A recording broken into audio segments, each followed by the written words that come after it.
Welcome to Beyond the Lab, a series by the Office of Career Development in the Biomedical Research, Education, and Training Department of the Vanderbilt University School of Medicine. My name is Kate Stewart, and I'm here today with Gunnar Kwakye. That's correct.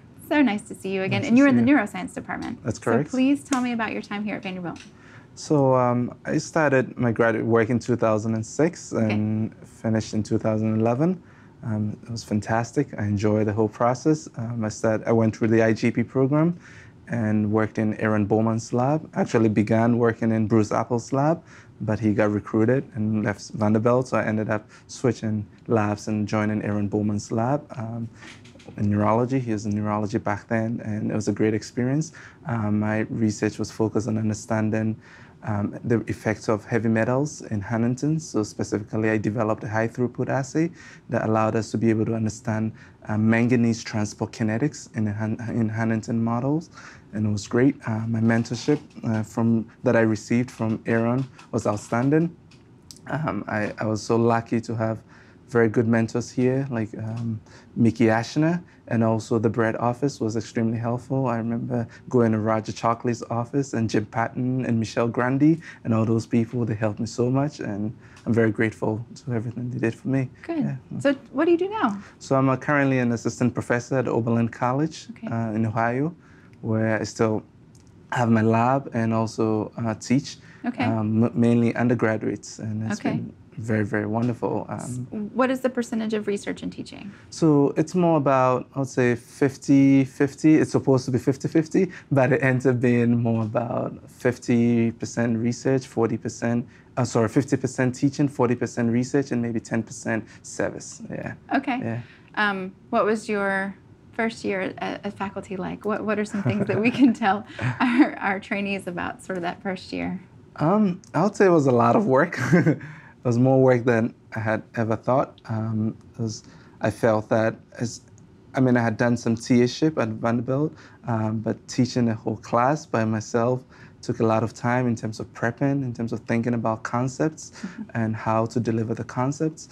And sometimes I think I end up being a perfectionist, and so I spend too much time making sure everything looks very good before I go up there to teach. And so it took me more time than expected. Setting up a new lab can take time, more time. So I would say for those interested in going to the 4-year more of a liberal arts teaching research route, I would say it's great to get some teaching experience as early as possible. And it's good to also have a postdoc and be able to think as an independent scientist.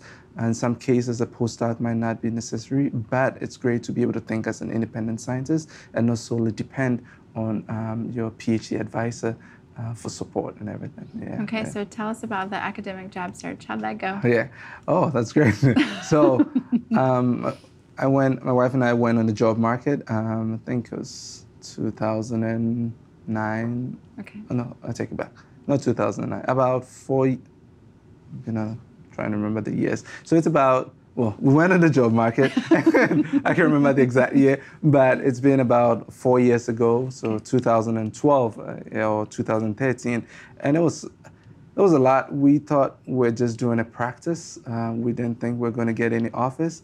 And so we're just lounging in a beautiful fall break. And we're like, okay, why don't we just start doing applications? So we started writing things up. And we're very lucky that year that we got 3 offers of different institutions. And what helped us was that there were positions in neuroscience department. And in some different institutions, they had one in biology and one in psychology, so I'm more of a molecular person, and my wife is more on the human level, so she was able to apply to the psychology jobs, and I went for the molecular programs, and we're very lucky. And I would say the key thing was being able to adapt to different situations in terms of job description. So some of them were in like microbiology, some was in animal physiology, and I'm a trained neuroscientist, but I found a way to be able to sell myself as an animal physiologist based on what I learned from the IGP, because it gave me a very solid foundation in microbiology, in biochemistry, in cell and development, in statistics, genetics, that I felt prepared and ready to be able to teach a course on those courses. Yeah. Okay. So how is this faculty track a good fit for you personally, like with your interest level and just your skill set? Yeah, it's a perfect fit because I actually get to do what I enjoy. It's at Oberlin and a lot of the small liberal arts institution, we're not on soft money, so my salary is not based on grants. It's the institution pays for it, and it's great. I'm highly encouraged to apply for grants, which I'm doing, but I like the idea of being able to do research with highly motivated and enthusiastic undergraduates who hopefully will one day become the next leaders and not have to worry so much about funding to pay for them, at least to be able to, in the case of Vanderbilt, a lot of our mentors are always thinking about how to pay their graduate students stipend and their health insurance benefit. In my case, I don't have to, and I just go in the lab or be in the classroom and I teach them, and I enjoy doing that. So awesome. Yeah, it's been very good fit. Yeah. Good. Thank you so much for your time. Thank you very much. Appreciate it. I appreciate it. Yeah.